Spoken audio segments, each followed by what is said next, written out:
I had always been curious about the unexplained, the shadows that danced at the corners of reality.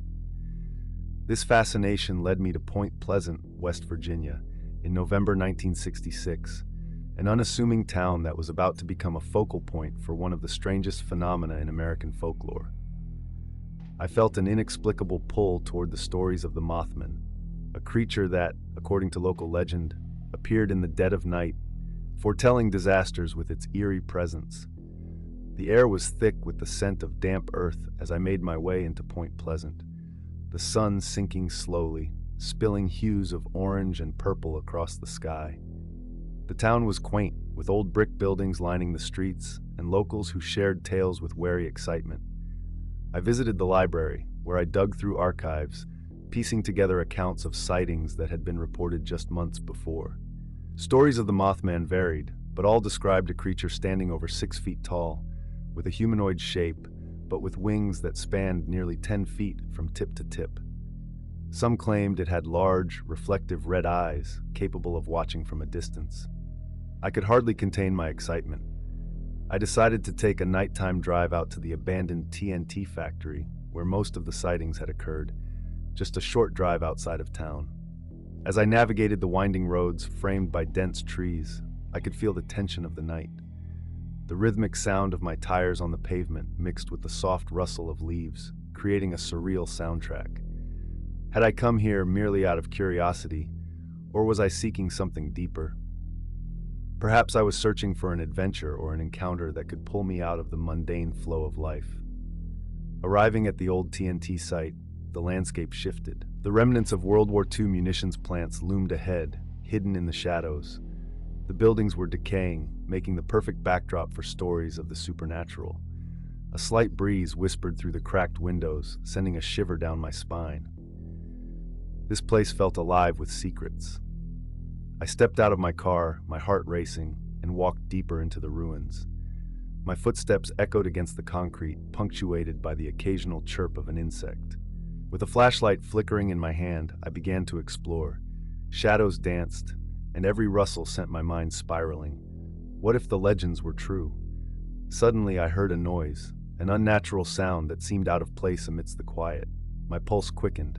It came from an adjacent building. I hesitated for a moment, fear battling curiosity before I summoned the courage to push forward. As I rounded the corner, I could hardly believe my eyes. There it was, the Mothman. The figure emerged from behind an old silo, standing tall against the backdrop of the moonlit sky.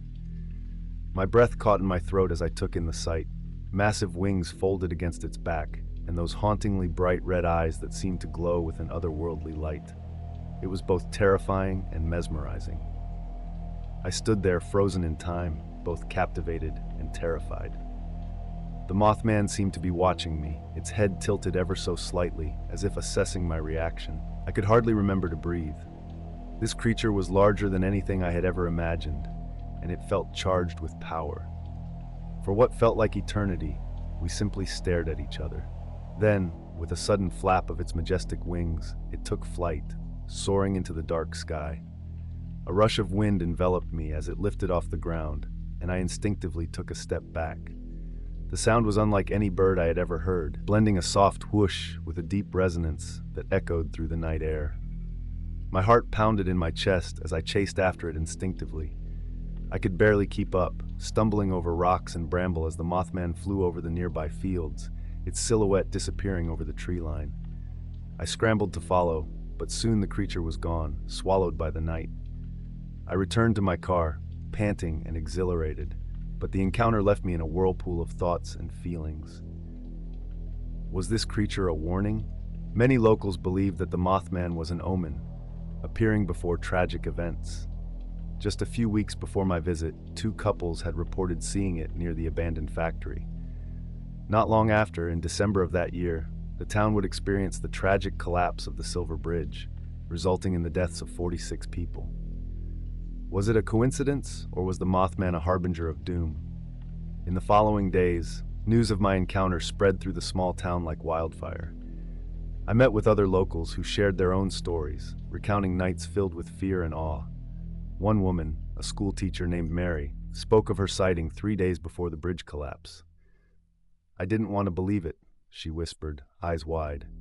But it was real. The more accounts I gathered, the more the legend grew.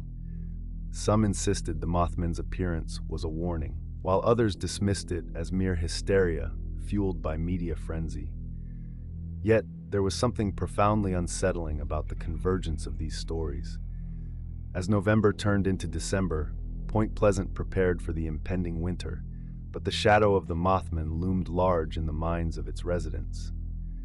As I left Point Pleasant, I couldn't shake the feeling that I had opened a door to something far deeper than I had anticipated. That encounter had ignited a flame of curiosity that could never be extinguished. The Mothman was not just a creature of legend. He was a symbol of the unknown, a creature that represented our fears, our misconceptions, and our inherent fascination with the otherworldly. The Mothman story continues to be told, inspiring books, movies, and discussions about what lies beyond the veil of our understanding. But I would carry my experience with me, a reminder of that night when I not only encountered the extraordinary, but also touched the essence of what makes us human, the thrill of thrill-seeking, the fear of the unknown, and the desire to uncover the truth, no matter how unsettling it may be.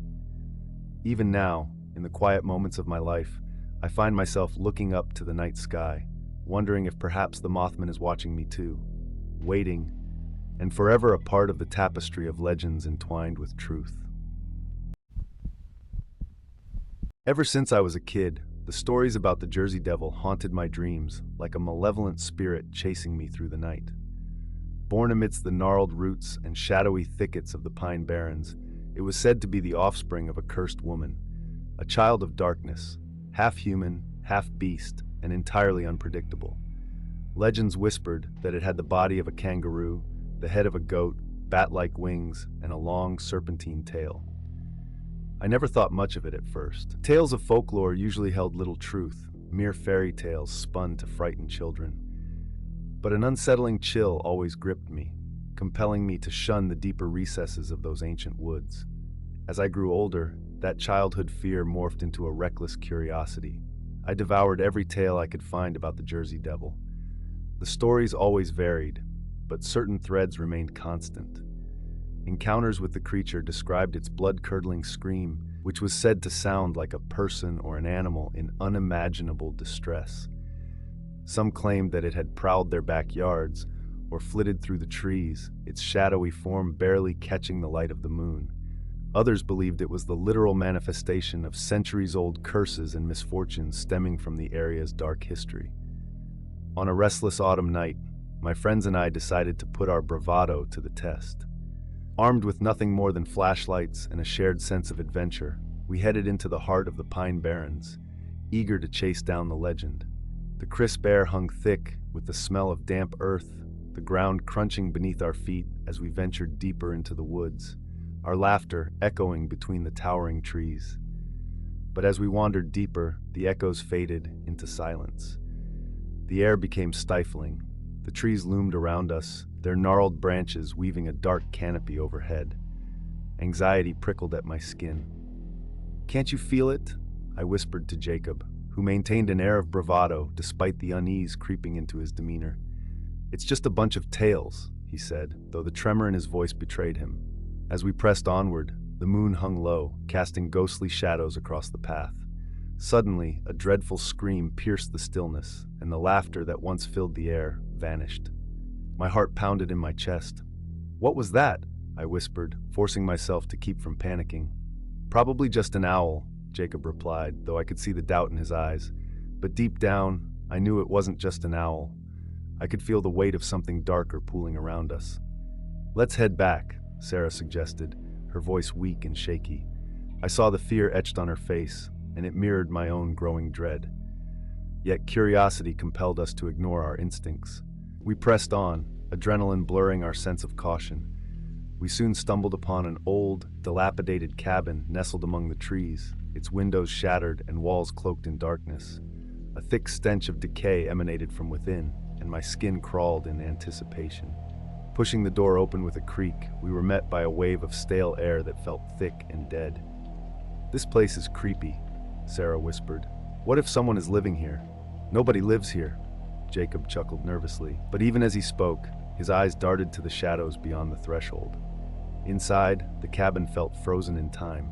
Old tools rusted in the corners, webs draping the rafters like shrouds. And then, as my flashlight beam danced along the walls, I saw them. Strange markings etched into the wood, symbols I didn't recognize, each twisted figure emanating a sense of foreboding. Suddenly, the screech came again, a chilling cacophony that rippled through the wood. It sounded like a hybrid of a dying animal and a wailing child, an unnatural scream that chilled me to my core. My breath caught in my throat. "What was that?" I gasped as the hairs on the back of my neck rose. "We need to get out of here," Sarah said, her voice trembling. But before we could react, the floorboards creaked like an ominous warning, and a shadow flickered just outside the cabin. We stumbled backward, and I felt an instinctual urge to escape. I turned to run, but was met with a sight that froze me in place. A massive figure loomed just outside the window, a creature beyond comprehension. It had the body of a kangaroo, legs bent unnaturally, and a goat's head crowned with twisted horns. Bat-like wings unfurled behind it, large and leathery, as its glowing red eyes locked onto mine, glowing like embers in the darkness. "Run!" I screamed, jolting my friends into action. We bolted from the cabin and into the tangled underbrush, branches tearing at our clothes, our panicked breaths mingling with the night air. The sound of heavy footsteps and wings flapping behind us made my heart pound like a war drum. "Don't look back!" Sarah yelled, but I couldn't help myself. I turned my head just in time to see the creature lift off the ground, its monstrous figure silhouetted against the pale moonlight. It let out an unearthly scream, an agonized wail that resonated within my very bones. I felt pure terror surge through me as we sprinted towards the clearing marked by our car, parked ominously in the gloom. There was no way it could follow us out here, was there? I fumbled with the door, my hands shaking as I fought to start the engine. As the car roared to life, we all piled in, barely having the time to catch our breath as I slammed the gas pedal down. The tires screamed against the gravel as we tore down the road, the world outside a blur. But relief was short-lived. Even as we distanced ourselves from the pinelands, the air felt like it was charged, hostile, a heavy curtain of dread pressing against our backs. "What the hell was that?" Jacob gasped between ragged breaths, his face pale. "We can't talk about this," I declared, haunted by the lingering images of the creature. "Nobody will believe us." We tried to wrap our minds around what happened, dismissing it as a collective nightmare. But sleep eluded us for weeks. My dreams were plagued by the memory of glowing red eyes and that spine-chilling scream. The stories we had thought were tales turned into night terrors that gnawed at my sanity day by day.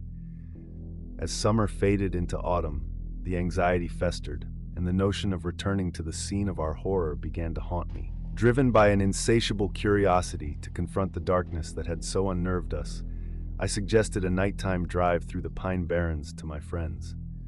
Lulled by courage and a burgeoning resolve, they reluctantly agreed.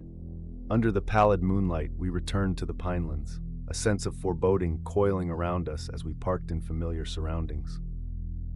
"We shouldn't do this," Sarah said, but her voice hardly caught over the rustle of leaves.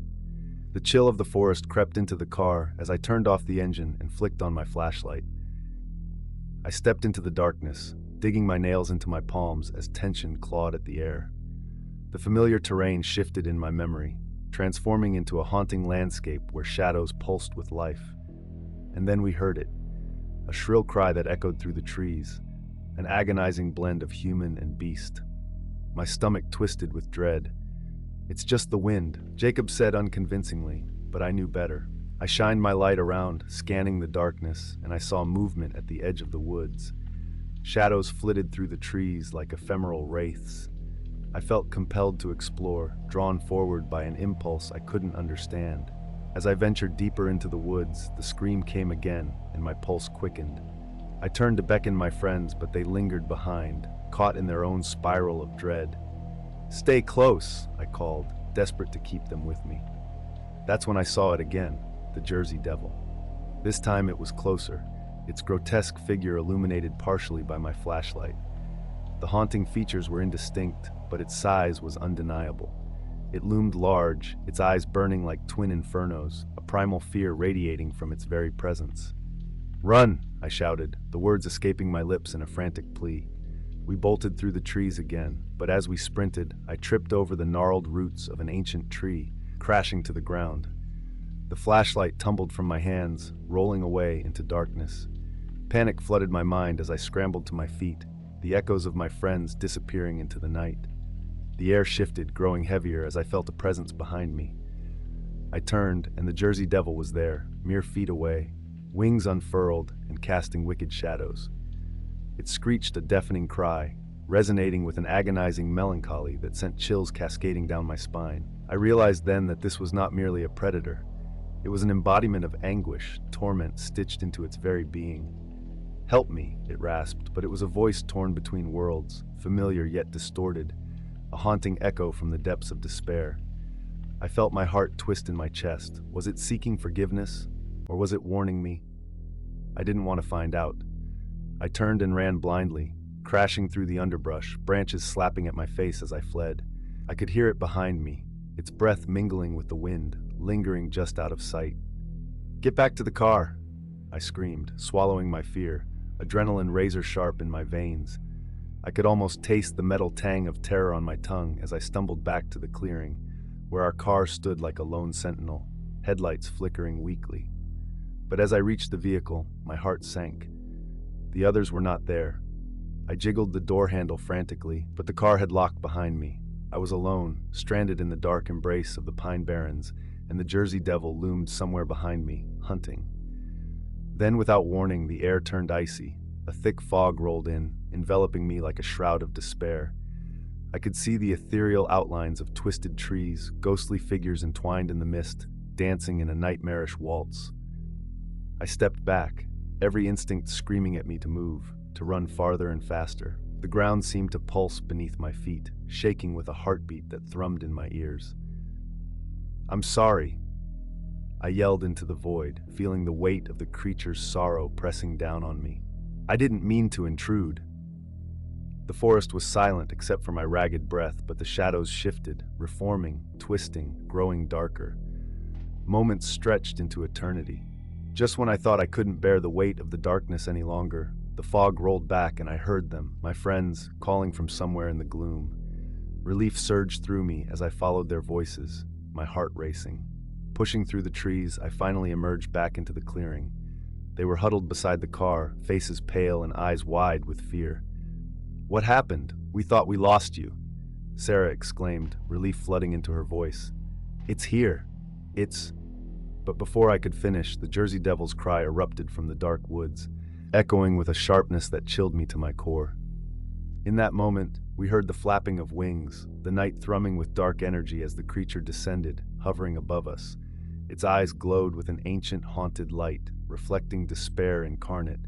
It tugged at the edges of our sanity. "Get in the car, now!" I shouted, adrenaline flooding my veins as we tumbled inside. Panic surged as I locked the doors, and with shaking hands I turned the keys in the ignition.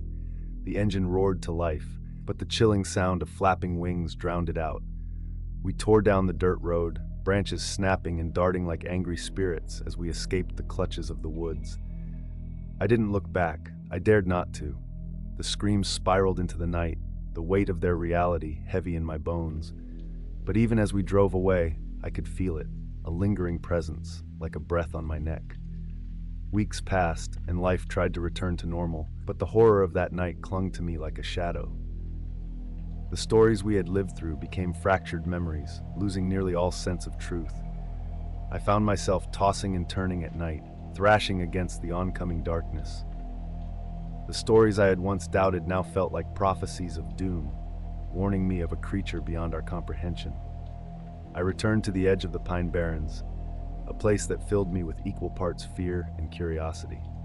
I was haunted by the thought that I may have awakened something ancient and restless that could never truly let me go. Now, as autumn returns and the air turns crisp again, I can feel it creeping closer, that primal fear synonymous with the Jersey Devil. Every howl of the wind outside my window whispers reminders of my experience, intertwining with the sagas carved into the very fabric of the woods. I know now that the legends are warnings, and the Jersey Devil is not so easily forgotten. Each night, as the darkness settles in like a shroud, I am left wondering if it is still watching, waiting just beyond the trees, keeping a vigil over the haunted woods, waiting for the next unwitting soul to wander too close, too far into the heart of the Pine Barrens. The summer heat settled heavily over the small Texas town, wrapping it in a stifling embrace. I was there for a visit, staying with my grandmother in the quaint aging farmhouse that had stood for generations. This particular week felt different from the rest. It wore a strange aura, as if the very air was charged with an unknown tension. The nights unfolded like a stage set for mystery, the soundscape punctuated by crickets and the occasional hoot of an owl. My grandmother often said that night was when the unknown roamed free, and I had learned to find comfort in her humdrum tales of local lore. But one sultry evening, while lying in bed, the comforting rhythm of nature gave way to something more ominous. I jolted awake to an unsettling noise outside. The sound reverberated through the stillness, a rhythmic scratching, like a long-fingered hand dragging painfully across the earth. At first, I brushed it off as a raccoon, or perhaps a stray cat rummaging through the trash. But my curiosity gradually morphed into an insatiable urge to investigate. My grandmother had always warned me not to venture out alone at night, yet the restless summer evening, cloaked in shadows and secrets, dared me to step outside. Swinging my legs over the side of the bed, I stood in the moonlight, a veil of silver draping my surroundings. Adrenaline whispered through my veins as I pulled on a pair of flip-flops, the soles barely making a sound as I crept toward the door. The farmhouse creaked softly under the weight of the night as I opened the screen door, the sound sharper than I anticipated. Outside, the balmy air wrapped around me like a warm blanket. I squinted into the dark, straining to discern what creature had disturbed the calm of the evening. Suddenly, movement caught my eye at the far end of the yard. My breath hitched in my throat. The shadowy figure, hunched low, seemed to merge with the darkness, yet its essence felt profoundly unsettling. Driven by an irrational mix of fear and fascination, I edged closer, inching toward the source of the strange sound. Just as I got close enough to discern more details, the creature shifted, twisting its neck in a wide arc, as if scanning the surroundings. The ambient night sounds fell silent, and an unnatural hush morphed into the backdrop of my growing horror. I froze. The moon's cold light revealed the creature partially. It was smaller than I had anticipated, perhaps only 3 feet tall. But its presence loomed huge in my mind. Sharp spines lined its back, shimmering menacingly in the scant moonlight like a macabre crown. Those eyes, they glowed, a piercing yellow, sending immediate waves of dread slicing through me. In that instant, every story my grandmother had recounted came flooding back. Tales from a world where the grotesque walked alongside the ordinary, where fears and whispers took form. My heart thundered in my chest as it emitted a screech, a blood-curdling wail that resonated deep within my being, filled with a feral hunger I could almost taste. Instinct kicked in, jolting me from my paralysis. I turned to run, but it was too late. In a fluid movement, the creature lunged toward the chicken coop at the far end of the yard. Panic twisted my insides as I watched it vanish into the shadows with a speed I couldn't comprehend. The chaos that followed was terrifying, an eruption of flapping wings and frantic clucking as the coop was invaded by something wicked. I sprinted back toward the safety of my room, my heart racing wildly. I could hear the sounds of feathers being torn, mingled with the frantic chaos of its prey's desperate attempts to evade capture. When I finally reached my room, I slammed the door, breathing heavily as I sank down onto my bed. My thoughts tangled in a web of fear. Visions of my grandmother's warnings replayed in my head. The Chupacabra, the creature that was said to drain the blood of livestock, leaving behind only hollow shells. In the depths of my terror, I didn't want to believe. Yet as I pressed my ear against the cool surface of the window frame, the sounds outside intensified. A guttural snarl echoed in the stillness, rivaling my pounding heartbeat. Laying frozen in the dark, every tick of the clock felt like a countdown to an inevitable doom. The cacophony outside finally morphed into something quieter, a low growl interspersed with the fading squawks of the chickens. Eventually, the sounds faded, leaving behind a heavy silence that clung to the air. None of it was real, I told myself, trying to suppress the dread that coiled deeply within. Yet, as dawn's first light crept hesitantly into the sky, I pulled the covers tightly over my head, as if I could bury myself deep enough to escape the fears that had followed me. When I finally summoned the courage to peek outside, I was greeted by a scene that sent icy fingers of panic racing down my spine. The chicken coop, once a sturdy structure, lay in ruins. Wood splintered and scattered like broken promises, and feathers floated serenely like fallen leaves, speckling the ground with remnants of chaos. My grandmother, standing on the porch with a hollow gaze, seemed to sense the tumult within me. "You saw it, didn't you?"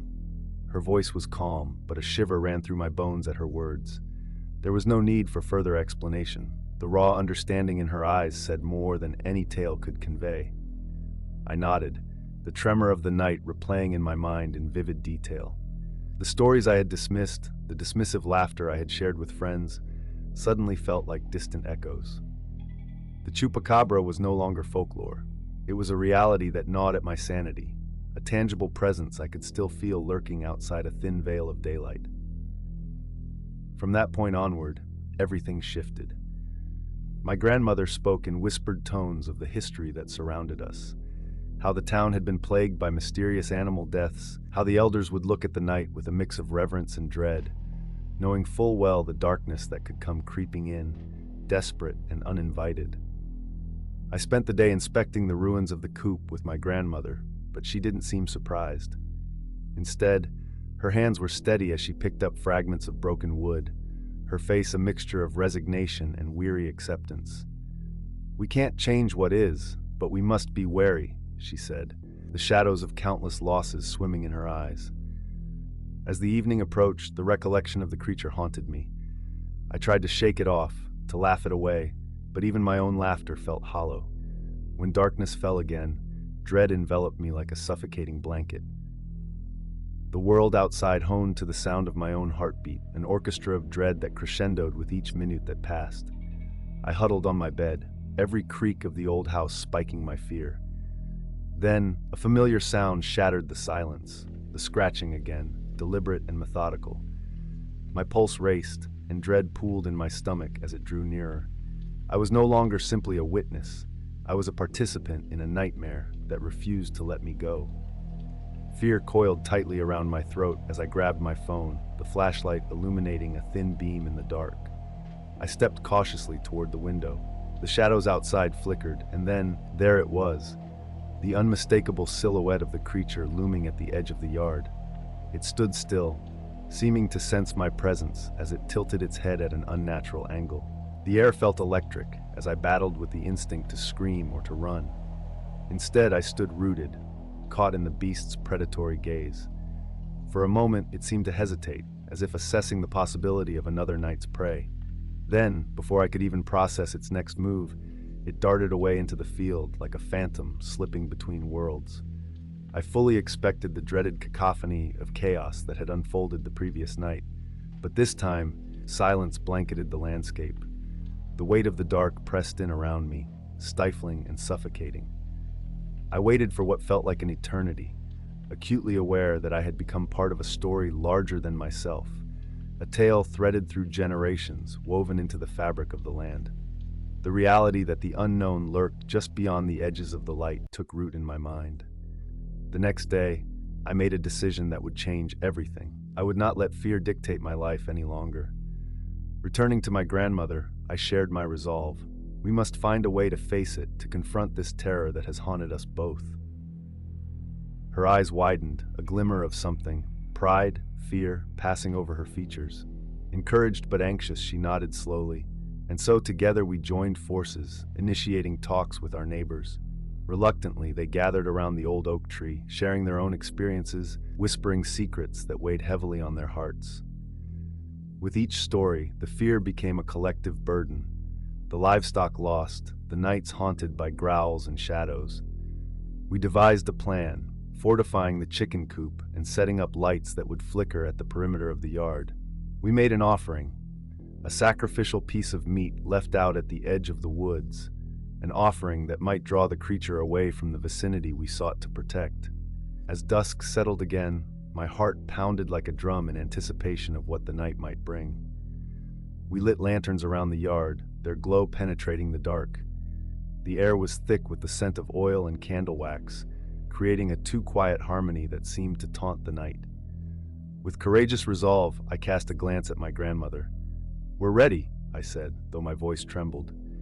But knowing we stood united gave me strength. Together we faced the impending darkness, preparing to confront the embodiment of every chilling whisper, every folklore that had ever seeped into the seams of our town. As the hours passed and the moon hung high in the sky, the atmosphere turned electric. Shadows danced in the flickering lantern light, and the familiar scratching noise faded into the background. But we remained vigilant, refusing to buckle under the unease. Then came the moment I had feared most. The creature's screech echoed through the night, piercing the stillness as it approached the perimeter we had fortified. My heart thundered as I felt the vibrations radiate through the air, each note thrumming like a dark symphony. My grandmother stood beside me, her presence steady despite the chaos erupting within me. The creature, emboldened by the allure of prey, stalked closer, its figure unmistakable against the backdrop of flickering light. But this time, it hesitated. The glow of our defenses seemed to repel its instinctual drive. In whispered urgency, my grandmother pulled me closer, a surge of adrenaline coursing through us both.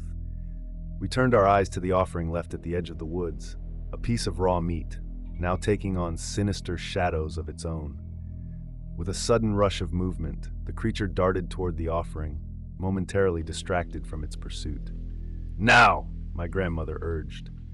We rushed toward the light, brandishing flashlights as makeshift weapons, illuminating the path where darkness threatened our security.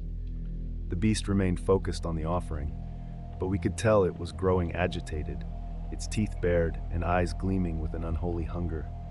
With our lights flickering wildly, we zigzagged along the border of the yard, disrupting the shadows as we purposefully moved closer. Fear melted away into resolve. Each step felt significant, fueled by the knowledge that we were no longer victims, but participants in our own destiny. Finally, we reached the edge of the yard and faced our tormentor. The Chupacabra snarled as we illuminated its form, brightening the shimmer of its spines and the depth of its haunting eyes. In this collision of light and shadow, I realized this creature was not just an enemy, it was a force of nature, bound to this land as much as we were. But bravery surged within me, and I raised my flashlight higher, channeling every shred of determination into that beam. My grandmother mirrored my stance, the resolve in her eyes igniting a fire in my soul. The creature screamed again, this time a sound laced with anger and frustration. As the moon reached its zenith, we executed our final act. We retreated slowly, dragging the creature's attention back toward the enticing offering, a malicious lure designed to siphon its focus away. Should it wish to unleash its rage upon livestock, we were ready to greet it, ready to turn the tide. That night, light clashed against darkness, folklore faced truth, and a fierce resolve drove us to reclaim our home. We had faced the living nightmare together, and with the dawn, we would rise stronger, free from the shadows of fear. In the end, the creature, though never truly banished, drifted away into the deeper woods, its memory embedded forever in our hearts. And though we never spoke of that night again, we silently carried the knowledge of the shadows that might come creeping back, for the folklore of the unknown always lingers on the fringes, waiting for someone brave or foolish enough to confront it once more.